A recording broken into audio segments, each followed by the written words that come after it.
sing.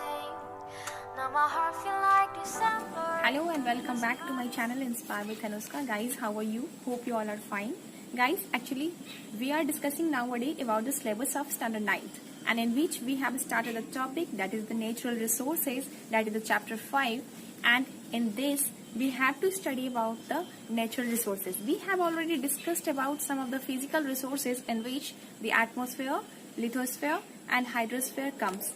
In the atmosphere, we regularly discuss about the environment, air, and different types of air layers that is present on our earth. Okay, and while in the lithosphere, we discuss about the soil which is lying on the land, and everything which is gained from that is the natural source gained from the lithosphere. Okay, and the last one is the hydrosphere, that is the water. So today we have to discuss about the hydrosphere, that is the water. As you all know that water is the unique solvent, that it has the capacity to dissolve everything inside it, because our body is 75% made up of water only. Okay, so just to maintain the different metabolic functions of our body and the different processes of our body, that's like respiration also needs, digestion also needs water, and whenever we will discuss about the excretion of the nitrogenous wastage, then it also needs the water to dissolve the waste inside it so that it can be removed or excreted from our body. So before we start the topic, please subscribe my channel for getting the latest topics related to the biology. So guys, let's talk about water. So as you all know that water is a wonder liquid. Water, as you know, is the most essential components of our life. Life is impossible without water. We need water just for the many purposes, just like drinking, cooking, cleaning, crop production, irrigation, and for creating also hydroelectricity. As we all know that our body contains 70% of water.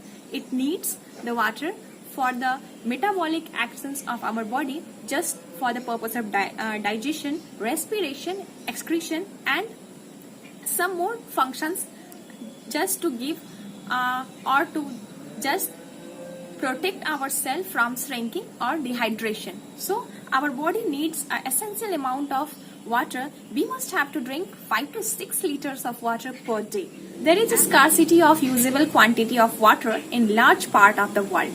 You will be surprised to know about that only 3% of the total water required for the which is present in the fresh river and lakes, which is fresh and which are used for our purposes. Okay, so streams and pools are the fittest drinking water containing bodies, or even that engineers can be make some tanks just to store the fresh water, or we have naturally the facility for storage of water in just only the lakes and rivers. Okay guys, so fresh water is mainly obtained from the underground sources or from the surface water, just like in the form of rivers, streams, lakes, etc. And fresh water is present in the groundwater, is also known as groundwater or surface water. So guys, these are the most important parts or the useful needs of water, just why we need the water and why it is called as the life essential part, and why it is called the universal solvent. We all actually discuss about all of these things. Now we have to discuss that from where this water comes. This water comes from the rainwater. Do you all know that rainwater is the only source of the fresh water?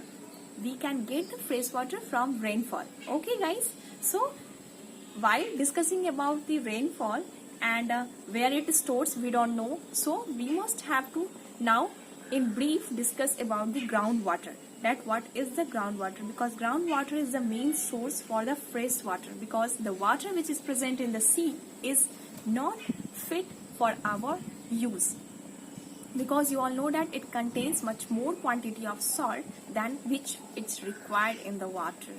Okay guys, so we will discuss now about the groundwater. So groundwater comes from the rain, that whenever the rainfall occurs, by the movement of soils and by the movements of water, it goes inside the sea. and it goes inside the river, and from there it evaporates and go down up in the clouds. Whenever the clouds cools, and it will again comes on the earth through the process of rainfall. So this is the water cycle from which the water always renews and creates. So it is a most essential resource for us. So we must need to conserve it because it is in the limited quantity. We all know that we have only 3% of pure water. Just so the formation capacity or the formation ratio of the water is very slow. That's why we must need to conserve it. So, and water which is present inside the soil is at some level that is known as the inside the ground, that is known as the water level or the hydro level. Whenever we discuss about the profile of the soil, that what are the components of the soil, when we will discuss about the humus and sand, slate and pebbles or the concretes, then it can also it has also a layer of water inside the ground, and from the groundwater only we excretes the water for our domestic uses, that which are used in the household for cleaning the utensils or for the different purposes which is required in the house. Just so guys, that is the zone of water inside the ground. So we must have to conserve it in a proper manner, or we must have to be utilized in the calculative manner so that it can be kept for next coming generation. Otherwise we will have to also face the scarcity of water, and which is very problem creating purpose. So guys, this is all about the today's topic. Hope you all have liked this video. If you liked it, then please press the like button, share it with your friends and subscribe my channel. Thank you so much for giving your attention.